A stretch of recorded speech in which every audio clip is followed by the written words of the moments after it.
We work hard as physicians to take care of the health and well-being of our patients. But when it comes to our money, do we have the same condition of care? Probably not. Let's change that together. Welcome to the Financial Freedom for Physicians podcast, where we'll fight and advocate for your financial literacy. As always, I'm your host, Dr. Christopher Liu. Thanks for being here. Let's jump into the show.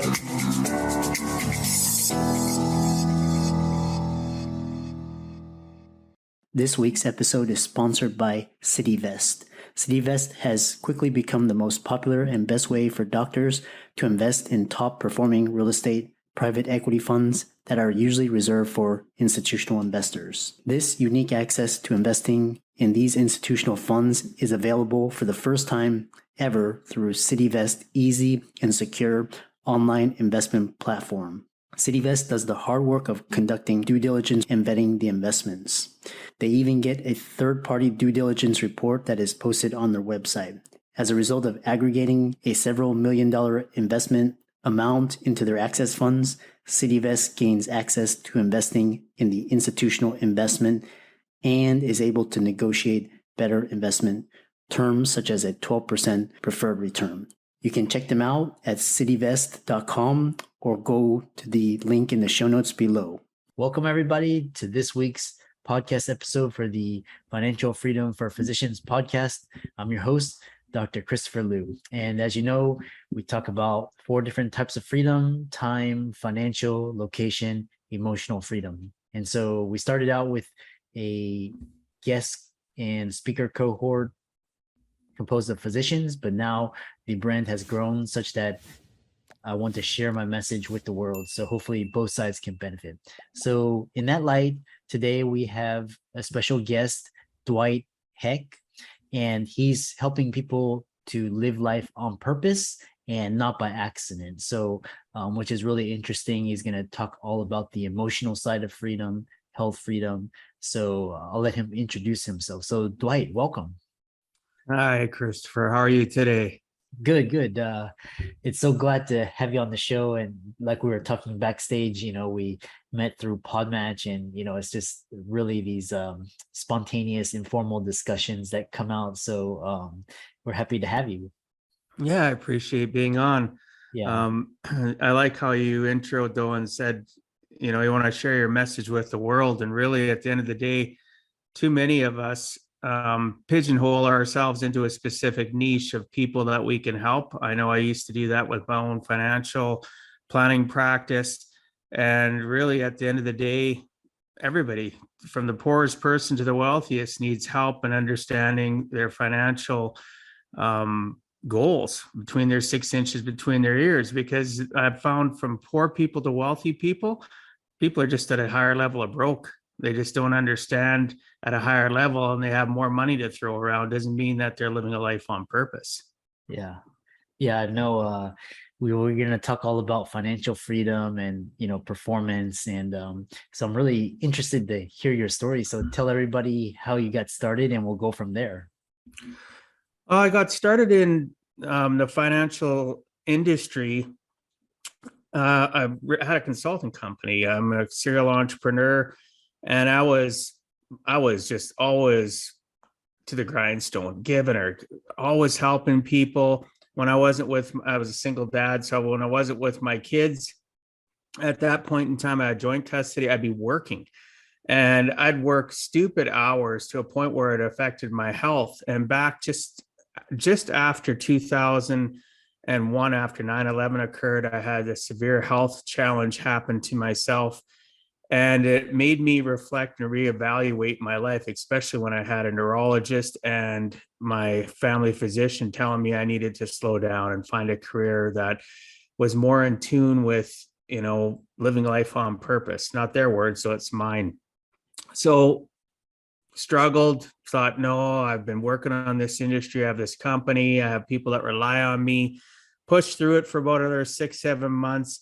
And I wasn't feeling right. I was on a hamster wheel of life and going to work, go home, get paid, thinking that I was happy, but really in truth, I was living in quiet desperation, not sure what I wanted to do. had a friend of mine, a mentor, reach out and say, hey, you're really good with people. You're good at building relationships and you're a great teacher. You're also a quick study, a quick learner. I think you should get into the financial services industry. And you could really use the help yourself. And, because he was a close friend of mine for many years. So he did have the right to say that to me. Sometimes we can be compassionate to others, and he knew how to say it, though. That was the important thing, right? Sometimes we have things that we say, we just don't say it right. So he said that to me, and I thought, well, I don't know. I've got a lot of vested interest in this. I went to school for my electronics engineering. I got into computer consulting. I got all these certifications, and we got that mindset that you just can't let go. But one day in the summer of 2002, I said to myself, as all my kids are surrounding me, my 5 kids, and thought, I have to do something different. I'm not happy. So I went through the process on a weekend. Most people are floored by this. Usually the first exams to get into financial services, insurance, and planning, they're really difficult. And people spend weeks, if not months, studying. I went and paid the fee on a Thursday to write it on the Monday at our provincial office, which would be, like a state in the US, and told the people I was going to do it. Picked up my books Friday morning and said, well, I thought you had your kids this weekend. I said, absolutely, I have my kids this weekend, but this is what I want. So I went to the local Blockbuster and rented a bunch of movies and got a bunch of snacks for the kids. And throughout the weekend, they sat and binged movies, and Dad sat on the couch studying. Took them back to their mums on that Sunday night, and I studied till the next morning when the exam was. I literally didn't sleep. It was 8:30 in the morning, and I passed my exam. So I literally studied over a weekend, literally, and I'm not exaggerating. The books, if you stacked them, were probably about 5 inches thick, right? And we're talking big manuals, not little books. I just wanted it. I wanted it bad enough. So I got into that industry in the fall of 2002. This is my 20th year. And within about 6 weeks, I fired my trainer. And some people will go, why'd you fire your trainer? Because they didn't have what I wanted. They didn't have what I wanted. I'll say that again. Why do I say that? Because I wanted to help people live a life on purpose, not by accident. I had made that decision within weeks I started using that phrase already, weeks into me getting into this industry. So I was a tenacious person. I went from there was different agencies within our brokerage system, and I'd go talk to people and ask them questions. I'd sit in on their training. I'd ask them, and they'd say, oh, no problem. I'd reach out to product providers that offered us solutions and strategies and ask them if they'd meet up for lunch. Sometimes initially buying them lunch just to get that time with them, because I knew that they had the knowledge that I aspired to want. Once I got that knowledge, it didn't make me good at what I did. I had to start applying it to my own life, because again, prior to me getting into that, I was a 6-figure earner, but I was living from hand to mouth. I was always broke, and I didn't understand the rules of the money game. I didn't know how to goal set for what I wanted and then apply that in a budget structure so that I could achieve it without having to live in debt, where I could still get what I needed. And again, that's a word that people need to understand. You need to understand the difference between a need and a want. I had to teach myself that. And throughout the process, I managed to get myself out of, a pickle, out of a funk in a very short period of time. The first year was tough. I made $8,000 commission, because in my industry, it's commission based unless you do fee charge based service, which I didn't. So I'd help clients out. You could be 3-4 meetings, and they all of a sudden know they don't want to deal with you. So you make zero. You invest time on the hope that you're going to get business. So the first year I only made $8,000 commission. Meanwhile, I realized I'd closed down my computer company. I'd given away all my clients on my consulting arm. I'd already closed down my computer store. I also had a retail store, and it was a struggle, but I was tenacious. So from literally September of 2003, so I've been in the industry a year, till March of 2004, I made over 140 grand. I figured it out. I figured out the secret sauce of what it was. You know what the secret sauce was? Building relationships, communicating with people, actually listening to them and saying, hey, this is unfortunate. You're in this circumstance. And then relating to them, I've been there or I am there. And this is what I've found. And just peeling back the layers of the onion, it may sound really silly, but it's true. Figuring out what was in their life and their origin from their childhood to where they are, what caused them to get stuck, what caused them to have a picture of what finance should be in their life, what their goals for their life should be, whether it's going on vacation or saving for retirement or kids' education, or just being frivolous and being able to go out and buy something materialistic that they wanted, but was it an actual, was it being put before their wants and their needs? Right? They had to know the difference. Was it a need or was it something they wanted? Well, they could have it eventually if it's a want, but they had to make sure that their needs were always taken care of. And that's what I did a lot of it. I still do today. Put a system together to help people goal set, budget, and literally live a life on purpose instead of going to bed like I did for so many years in quiet desperation and being stuck. A horrible place to be. Yeah. It's I love that story of tenacious and just getting it done. And it actually reminds me, when I set out and after the great financial crisis to, to live life on my own terms. Doc to Doc is a personal lending solution designed by doctors for doctors. We understand that doctors' financial situations change faster than an insulin drip in ketoacidosis. And we also understand that doctors are the most reliable borrowers in the world. Through our proprietary algorithm, we're able to provide personal loans at great rates with amazing flexibility because we take into account your schooling, your specialty, and where you are in the medical journey. Doctors come to us after they've matched into residency, and we loan for all sorts of personal reasons, from credit card debt consolidation to family expenses and medical bills. We speak with everyone who applies for a loan and offer fixed interest rates and flexible term options without prepayment penalties. If you're a physician looking for a personal loan, fill out our application form now. It only takes 3 minutes, and we'll get back to you with a decision within 24 hours. When you talk about needs versus wants, and what does living on the hamster wheel actually mean when it comes to one's daily life? Well, really, at the end of the day, majority of us in the population, it doesn't matter what country you're in, living on a hamster wheel is something that is set up in patterns of behavior from childhood. So we'll get up, and for some of us, like myself, my dad, a very successful entrepreneur, I'd get up in the morning, he'd already be gone to his business. I'd go to bed at night, he wouldn't be home, right? So I seen that hamster wheel mentality. Even though he was successful, very wealthy, he was on his own form of hamster wheel. I started adopting that hamster wheel initially when I went into a career after I graduated from electronics engineering. I started in a career, I was on that same path. I'd work. Only took the time off that I was allotted or forced to. It's the end of the workday. Maybe I'd work late at home, or maybe I'd work late at wherever it was. I'd go home and eat supper, do whatever, you know what I mean? Maybe you didn't have kids at the time, maybe whatever the case may be. And then you'd go to bed, you'd lay in bed and think to yourself, oh, tomorrow is another day, right? And people do that constantly. They dread the next day, or it's Sunday night. Like last night was Sunday. People are dreading to get up this morning and start their day because their purpose of life is not intentional. They're living the pattern behaviors of their childhood, or what they think they should live, that they learn in school, they learn from their family, friends, television. It's great, have a job. And I'm not against people having jobs, but jobs force people to live a mundane existence from Monday to Friday, 9 to 5, go home, watch a couple hours of TV.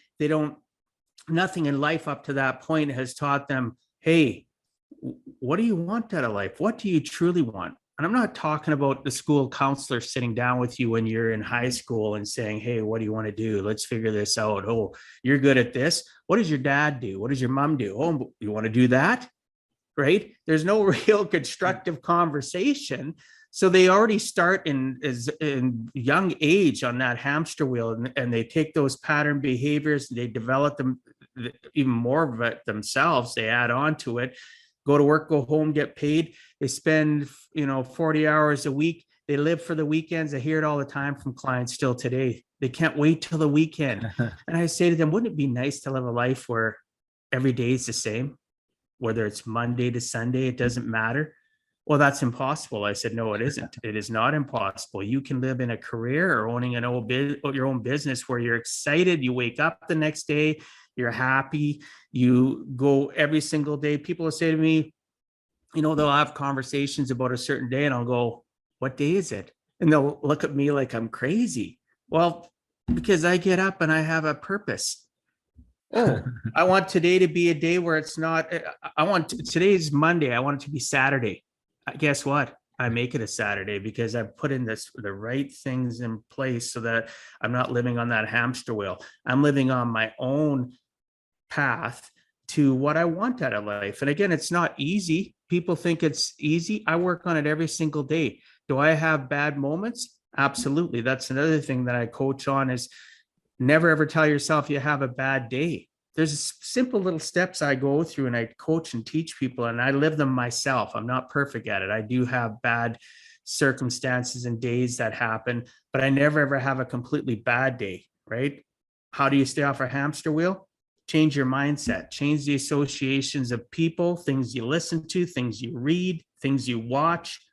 It's like, again, it's not hard. It's just a process. And you have to start little baby steps. And like, I didn't get to where I got by snapping my fingers. I've tripped and fall lots, right? I've brushed myself off. I've gotten up and started all over again. And I have good people and good things that I can do to make sure that I don't climb onto that hamster wheel again. And I also have things that I'm aware going, oh my gosh, I'm about to climb back onto the wheel. And I pull myself back. Yeah. Yeah. That's really interesting because you talk about intentional and the mindsets and then mental conditioning. And then what stood out to me was that you talked about bad day versus bad moments in the day. And what steps have you taken in terms of your mindset to ensure you only have bad moments and not bad days? Well, I love that you asked that. Biggest thing that I do is I time myself out. Think about it when you were a kid. If somebody was going to time you out, you didn't like that. As an adult, I love being timed out. You can time me out all day long, right? Because why do we time people out? Because they're not necessarily in the right frame of mind. They're not necessarily being the best version of themselves. So I literally have gotten to a point, I'm not perfect at it. I still struggle at it, but I work at it. I'll work on everything that I talk about to the day that I take my last breath. So I literally will check myself out. So if I'm working and I look and I don't have a call for a few hours, or, whatever I'm working on can temporarily be set aside. I get up from my current circumstance. I don't stay here in this circumstance that we're on right now, thinking that I can change my mindset. I can't. I need to do a state change. I need to get up, even if it's 30 feet away, 50 feet away, go sit on the couch, go sit with my dog, go walk outside, go do something that's different. And then I think to myself, what's caused me to feel like this? Did somebody say something that I allowed the trigger? So I have to admit it to myself that really at the end of the day, nobody has control or power over me, Christopher, only I do. And I have to say to myself, why did I let that bother me? Do they have what I want? Are they where I want to be? Are they somebody that I know, like, and trust? Like, I ask myself all these little things in a matter of seconds, right? My brain's just whirring going, okay, you've analyzed it, you figured it out. Now, what are you going to do? What are you going to do to change your state? And certain times that state change is going to happen from some great podcasts I like listening to, but they have to be upbeat, motivational. None of this, again, sorry to your listeners, true crime doesn't help you. Sorry. Like, if you're living in a true crime podcast, all it's doing is pulling you back. It's an anchor on your life. It can be entertainment, but then you should be using it as pure entertainment. Most people get caught up in that true crime thing. It's no different than what are they watching for television shows? What are they listening to for books or reading? Like, I listen to a lot of books. I prefer it as opposed to reading now because I read so much stuff in my business, and I'll listen to a book. I got sometimes 2-3 different books, and people go, why do you have that many books going on? Well, guess what? Each book has its own purpose. That's life. Living life on purpose means I have to know what is my mindset. Okay, I'm going to listen to a little bit of Napoleon Hill. I'm going to listen to a little bit of Stephen Covey, or I'm going to listen to whatever the case may be. Maybe it's something that is just purely nonsense, because I just need to disconnect my mind. It doesn't always have to have a purpose to where you're at in life. Sometimes it can just be a book that I like listening to. Let's say it's Matthew McConaughey's Green Lights. That book, I used that lots to change my state when that book came out, because he made me laugh. And sometimes that's all you need to change your state. You need something to give you a different form of energy, because your energy that got you into that circumstance of having a bad moment is real. You got to accept it, embrace it, think about it, do whatever it takes. And then I put a time on it. Listeners, this is the last thing I recommend everybody do. When I coach them, I figure out what is the time frame that you need. And sometimes we have to tweak it over weeks, months of having conversations. And I'll say to them, my max time is 3 hours. 3 hours, that's a lot of time. I said, hey, sometimes I can be pretty messed up. I need some extra time to check the old noggin and get myself in check. And I literally, sometimes in that 3 hour period, I might have a power nap. Naps can be good. Wake up and I'll still feel a little bit out of it. Podcast, book, right? Whatever the case. I've even turned on documentaries, whatever the case may be. And lastly, what are your associations to people? So associations just aren't what you listen to, read, and view. Do you have somebody that you can reach out to just on the cuff, even if it's a messenger message, a text or whatever, saying, hey, I'm kind of in a funk? They don't necessarily need to know why. Sometimes oh, that's too bad, Dwight. I hope things are okay. Is there anything that I can help you out with? Some people will say to me, I got 10 minutes between a call. You want to jump on a quick call, a Zoom call, FaceTime, whatever the case may be. And it's important to have those people that can just reassure you, because it's not because you want them to go, boo-hoo, poor Dwight. What you want them to do is acknowledge you. We sometimes need to be acknowledged in life, Christopher, and they'll acknowledge the fact that I'm having a bad moment, and they'll acknowledge that and say, you know what? I'm available in 3 hours from now, tomorrow morning. And sometimes that can be enough of a good anchor for you to reset and go, hey, I get to talk to Christopher in 20 minutes, 3 hours tomorrow morning. And I get to, lift some of this heavy burden that I haven't been able to displace through my current state changes that I've learned. And Christopher's going to help me, because that's the type of guy Christopher is. He may not have the answers, but he's going to listen. He's going to go, hey, maybe have you thought about it this way or that way? So again, everything that I'm talking about isn't hard. It's just that you have to have some tenacity in your life. You have to be tenacious and say, I really want it. I'm tired of having it where I say to myself, oh, I'm having a bad day. You ever notice that, Christopher? People will say that you've hung out with that person. They've had a great day. It's 3-4 o'clock in the afternoon. Something bad happens. I've had a bad day. My whole day sucked. And they say that to everybody around them. And they continue to say that the whole day. And now they've discounted in their mindset everything that happened good in the day. Yeah. So I constantly tell people, quit saying you've had a bad day. You had a bad moment. Guess what? Could you have a series of bad moments in a day? Yes, you can. But there's always good in a day. Learn to have gratitude, be grateful. Did you wake up today? Did you have running water? Did you have food in your fridge? Were you able to brush your teeth? Did you have a bathroom to use? Did you have a bed to sleep in, pillow to be on? That's another thing. I start my day out with gratitude every single day, even started this day. Little things. They're not perfect, but they're better than where I was. And that was on the hamster wheel of life. Just go to work, go home, get paid. Yeah. So this has been a really fascinating discussion. We have so many ideas to talk about. I know a lot of listeners, what you're talking about is will resonate with them. And I know you do a lot of keynote speeches and coaching, and I know you have a book as well. So tell listeners how they can get in touch with you, find out more about you, and maybe even work with you. They can get a hold of me. The best place to get a hold of me is go to my website, giveaheck.com. It's designed around a portal. I don't know if you've been on it yourself. You can literally click on it and find out about my book, which is Give a Heck, How to Live Life on Purpose, Not by Accident. You can also find out about me as a speaker, my coaching. You can find out about financial education, my podcast. I literally tried to have it developed.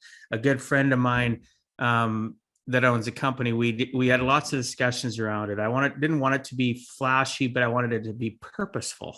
Right? I try to make everything purposeful so they can go on there. You can book a appointment with me where we can have a discovery call. You can check out, anything you want to do about me is on that site. I've made it really simple. Again, just giveaheck.com. And we can touch base and I can see if I can help you out depending on where you live in the world. I've coached people I've had people on calls from Australia, from all over Europe, UK, into Canada, the US. It's not hard to do this over a Zoom call. Don't think that it's something that's scary. Some people prefer it over a Zoom call because it's easier to be vulnerable over a Zoom call than it is sitting at a kitchen table or at a business desk, because I help a lot of businesses too, for people just to let go and be true and honest with me, right? And all it is a simple discussion. I'll never judge you because I've been that guy that's been on the hamster wheel of life. I've been that guy that was a single dad. I raised my own kids after a while. I ended up getting full custody of my own kids, and it's a struggle. So if you're a single parent that's struggling, you're a couple that's raising kids that's struggling. I've been there, done that on both sides of the coin. And I look forward to having a discussion and seeing how I can help you live life on purpose and not by accident, and live the best version of yourself, because we all deserve to not live in quiet desperation. Yeah, that's such a wonderful ending. And for all the guests, Dwight's resources will be in the links and show notes. And thanks so much for the great discussion and all of the nuggets of wisdom. So we hope to hear more about your successes in the future. Appreciate you, Christopher. Thanks for having me on. I'm excited that you made it for another episode. You are truly the best. If you've been following the show for a while, you know that my passion is to bring you the education you need to find your path to financial freedom. Please come back week after week for new content, new resources, and great guests. Until then, if you haven't already, please be sure to check out the website, www.drchrislewmdphd.com, for more support. I'll see you next week.